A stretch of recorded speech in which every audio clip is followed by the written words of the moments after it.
May nakikita akong mga tubo palutang-lutang dito sa Manila Bay Harbor Square, guys. Aabot mo na tayo nung linggo, di ba? Pero wala ngayon.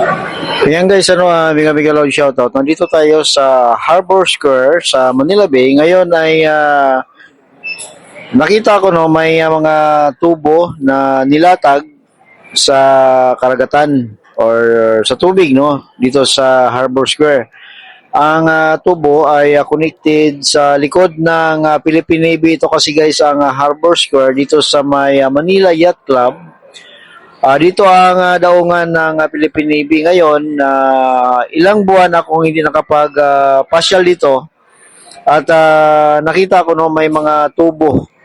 So kung hindi ako nagkamali, ito ay kanilang exit point or ginagawa nilang daluyan ng mga liquid materials nila sa kanilang ginagawang construction sa likod ng Philippine Navy.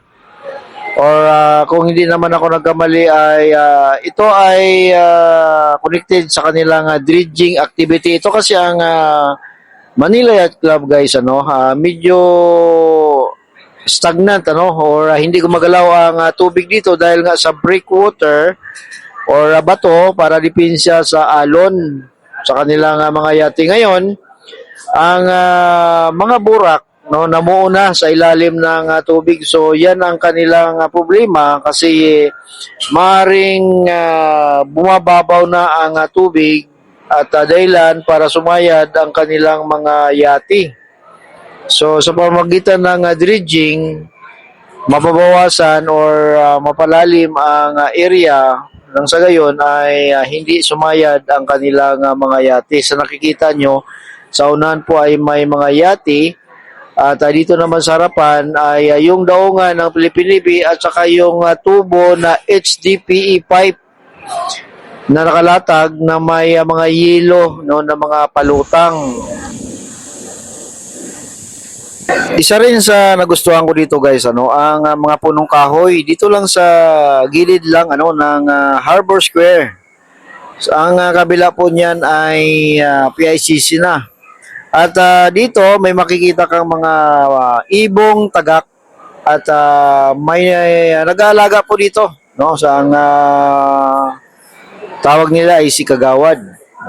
Siyang voluntaryo na bumibili ng isda sa palengke at pinapakain ang mga ibon nito. Kung napansin nyo sa previous na content ko, nakikita dyan ang pagpapakain niya ng mga ibon na tagak. At dito mo lang yan makikita sa Harbor Square.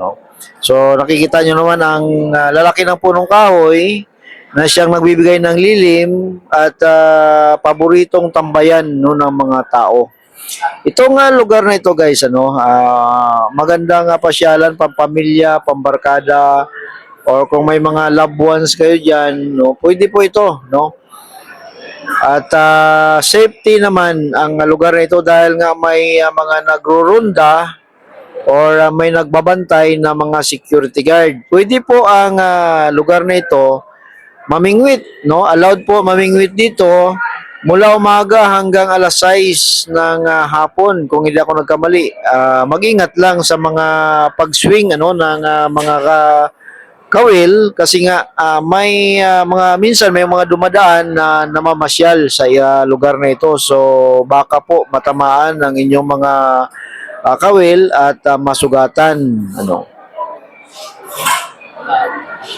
So ang ideal po na oras sa pamamasyal dito ay tuwing sunset na kung saan nakitang-kita ang paglubog ng araw sa unahan lang ito ng Dolomite sa papunta ng Baclaran Southside, dito lang sa gilid ng PICC.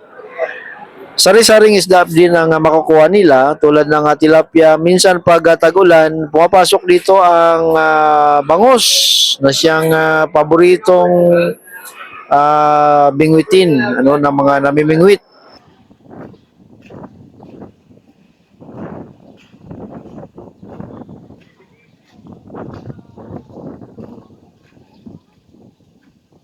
So sa ngayon nakikita nyo guys, walang masyadong namamasyal dahil nung ako ay nag-record sa lugar na ito, mga alas 10, alas 11 na ng tanghali.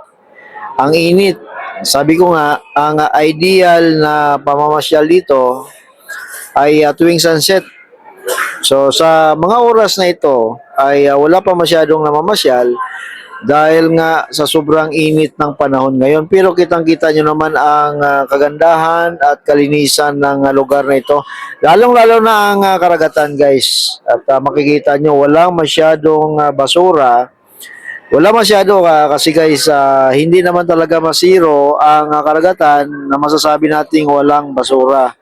Ang basura ay nandyan lang yan, pwedeng nasa ilalim lang ng tubig or nasa gilid.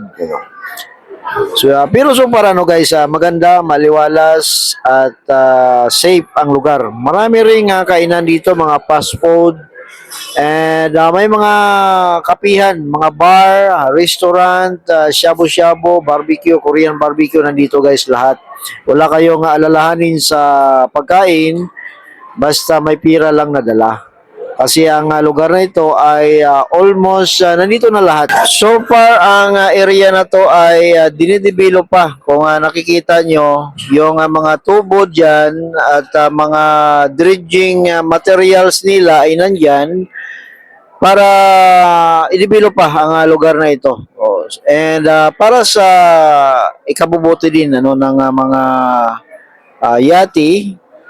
At sana mas lalo pa mapaganda ang lugar nito kasi isa rin ito sa matuturing ko na magandang pasyalan dito sa Maynila. Maliban sa Dolomite and Pasig River Esplanade, ito guys ay isa din sa marekomenda ko na magandang pasyalan. May mga ibang lugar pa akong na content dito sa Seascape and sa likod ng MOA. Magaganda nga pasyalan na pwede nyong pasyalan. Pero ito isa guys sa marekomenda ko. Safety at accessible. Accessible in the way na daanan lang ito. Dito lang sa Ruas Boulevard. Daanan lang halos ng mga sasakyan. At kahit nalakarin lang from Ruas Boulevard, makakapunta ka na sa lugar na ito. Lalong-lalo na pag nabuksan ang ginagawang mall na malapit dito. Itong lugar na ito talagang dumugin ng mga tao.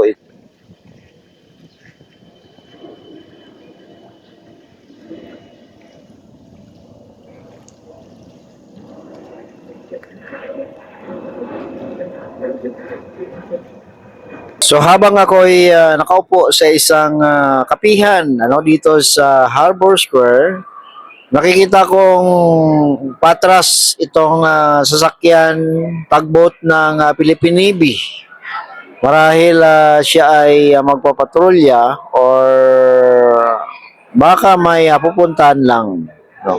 So yan ang kadalasan na makikita dito. Nakikita nyo guys, may dumaan na security guard. Pinalis niya ang mga kabataan. No? Kung hindi ako nagkamali, mga badyaw na palaboy-laboy dito sa Harbor Square. So yan ang kagandahan dito. Minsan kasi nakakaawa din ang mga kapatid na yan, nating mga badyaw, pero minsan ay sila gumagawa ng mga kalokohan tulad ng pang-snatch at nagtatapon ng mga basura sa mga pasyalan. Yan nakikita nyo may humaharurot na speedboat ng Philippine Coast Guard dito sa Harbor Square. Yan guys, salamat po. Paki-click like and share po ng ating video para malaman ng lahat na may pasyalan dito.